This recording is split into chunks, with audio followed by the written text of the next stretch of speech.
पुन्हा एकदा महाराष्ट्रामध्ये ड्रग्ज मोठ्या प्रमाणावर सापडत असताना गुजरातच्या पोरबंदरमध्ये सुद्धा मोठ्या प्रमाणावर 3,500 कोटी रुपयाचे ड्रग्ज काल सापडलेले आहेत। आणि जो गुजरात, ज्याला नरेंद्र मोदींचा गुजरात, अमित शहांचा गुजरात ओळखलं जातं, या ठिकाणी या बंदरात जास्त प्रमाणे ड्रग्जची तस्करी होत आहे।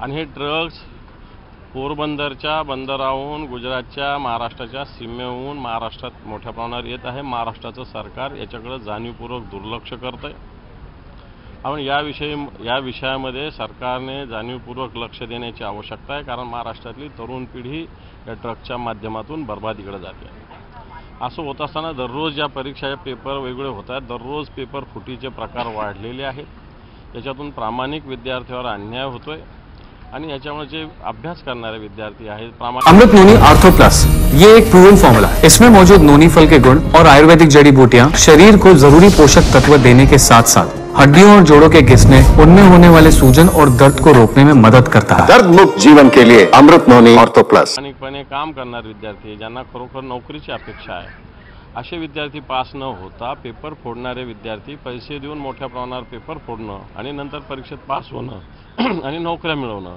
अशी एक मोठी सायकल चालू आहे। सरकार याच्याविषयी खरं तर याच्यातून उत्तर प्रदेशकडून आपण शिकलं पाहिजे की त्यांनी एका दिवसात अशा पद्धतीने आरोप झाल्यानंतर सगळ्या परीक्षा रद्द केल्या होत्या, परंतु महाराष्ट्र सरकारच याच्यामध्ये काही अडकलेलं आहे का, अशा प्रकारची शंका आम्हाला तर कोणी सांगतात की या मंत्र्याचे एवढे, त्या मंत्र्याचे एवढे, त्या मंत्र्याचे एवढे, त्या मंत्र्याचे एवढे, याच्यासाठी पेपर फोडले जाते का, अशा प्रकारची शंका आमच्या मनामध्ये आहे। म्हणून ही पेपर फुटी सातत्यानं होणारी बंद होण्यासाठी सरकारने पावलं उचलण्याची आवश्यकता असं आम्हाला वाटतं। दानवेसाहेब, काल पंतप्रधान नरेंद्र मोदी यांनी भाषणामध्ये महाराष्ट्रामध्ये 40+ असा नारा दिला आहे। खरं तर भाजपचे सगळे जे पदाधिकारी आहेत किंवा जे कार्यकर्ते आहेत त्यांनी महाराष्ट्रामध्ये 45+चा नारा दिलेला आहे, तर हे असं रिव्हर्स का व्हावं असं तुम्हाला वाटतं? मला तर वाटतं यांचे 40 आणि त्यांचे 45 मिळून 85 जागा महाराष्ट्रात येतात की काय 48 पैकी, अशा प्रकारची स्थिती भारतीय जनता पार्टीची वाटते मला। कारण रोज आकड्यासाठी चढाओढ आहे, कोणी म्हणतं 47, कोणी म्हणतं 46, कोणी म्हणतं 40, कोणी म्हणतं 45, सगळे मिळून जर पंतप्रधानाचे 40 आणि महाराष्ट्राच्या भारतीय जनता पार्टीचे 45 मिळून 85 जागा होऊ शकतात। अशोक चव्हाण जे आहेत त्यांचा जो साखर कारखाना आहे त्या साखर कारखान्याला 150 कोटीची थक हमी देण्यात आल्याची बातमी आहे। मग तो थक हमी हाच प्रकार खऱ्या अर्थानं चुकीचा आहे, कारण थकवतात ते हमी सरकार देतं, गरज काय आहे? याच्यामध्ये माननीय उद्धवजी ठाकरे साहेब मुख्यमंत्री असताना या थक हमीविषयी त्यांनी कडक पावले उचलली होती। मागच्या काळात देवेंद्रजी फडणवीस आणि एकनाथजी शिंदे यांचं सरकार आल्यानंतरही त्याच्यात त्यांनी कडक पावले उचलली होती, परंतु ज्यावेळेस अजितदादा या मंत्रिमंडळात सहभागी झाले आणि थक हमीचे पावलं उचलले गेले, मला वाटतं जे कारखाने स्वतः उधळपट्टी करतात ते थकीत आहेत आणि त्याची हमी राज्य सरकारने घेण्याची काय गरज?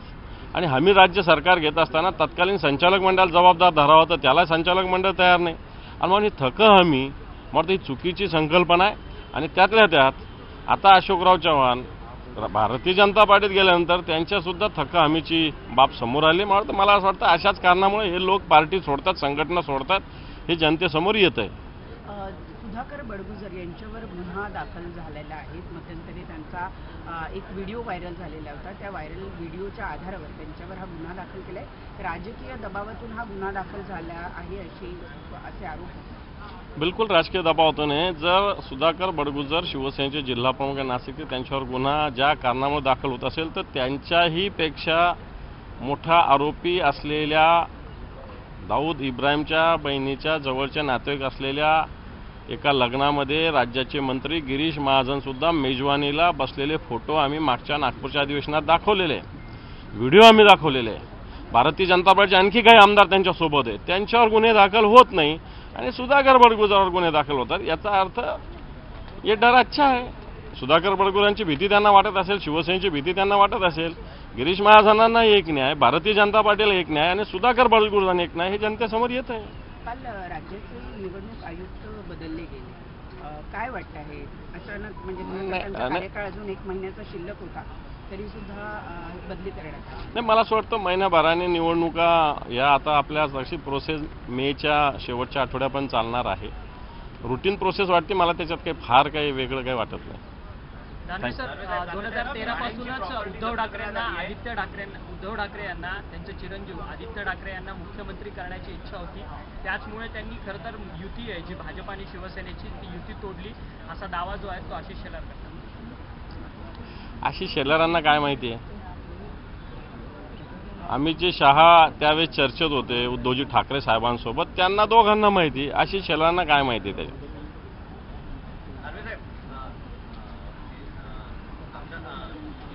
नारायण राणे यांच्या पुत्रावरती जप्तीची कारवाई करण्यात आली आहे. पुणे महानगरपालिकेने 25 लाख रुपये फक्त घेतले, 3 कोटी. नाही, मला असं वाटतं जप्तीची कारवाई करत असताना पुणे महानगरपालिकेनं जो न्याय, एवढी मोठी रक्कम थकबाकी असताना थोड्याशा रकमेमध्ये कॉम्प्रोमाइज करून ही जप्ती थांबवल्याची माहिती माझ्याकडे. मला वाटतं हाच न्याय सर्वसामान्यांना लावावा.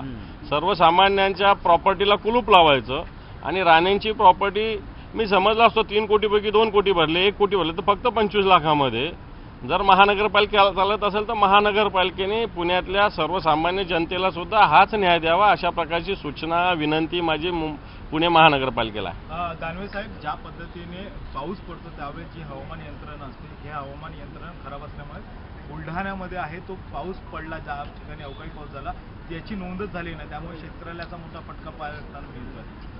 मला असं वाटतं हा मोठा विषय आहे, सातत्यानं समोर येतो. जे रेनगेज, जे पर्जन्यमापक यंत्र आहे, हे आत्ताच्या घडीला या महाराष्ट्रामध्ये फक्त महसुली मंडळात 1 गावात असतं, सर्व गावात नसतं. आणि म्हणून या गावात पाऊस नाही पडला आणि आजूबाजूच्या गावात मोठा पाऊस पडला तरी त्याची गिनती होत नसते. आणि म्हणून या सगळ्या विषयावर आम्ही वारंवार सभागृहात मागणी केली की या पर्जन्यमापक यंत्र म्हणजे रेनगेजची संख्या वाढवली पाहिजे. सरकार याच्या दृष्टीने, कारण हे एका दिवसात होणारं काम नाही, हळूहळू पुढे सरकणारं काम आहे. परंतु बुलढाण्यामध्ये अशी स्थिती जर झाली असेल तर निश्चित प्रत्येक गावाचा, प्रत्येक शेताचा, प्रत्येक शेतकऱ्याच्या या पिकाचा पंचनामा झाला पाहिजे, अशा प्रकारची मागणी सरकारकडे आणि कलेक्टरला सुद्धा आम्ही करूया. थँक्यू.